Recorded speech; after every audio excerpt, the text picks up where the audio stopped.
Saudara anggota DPR fraksi PAN, Satria Utama atau Uya Kuya bertemu dengan salah satu pelaku penjarahan rumahnya. Dalam pertemuan itu, Uya memutuskan untuk tidak melanjutkan proses hukum terhadap pelaku.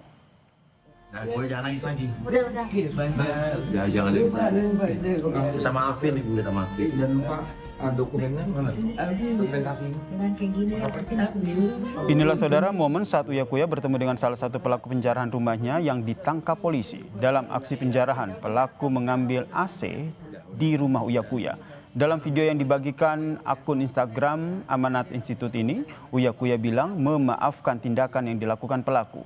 Uya juga menjelaskan tidak akan melanjutkan proses hukum pada pelaku.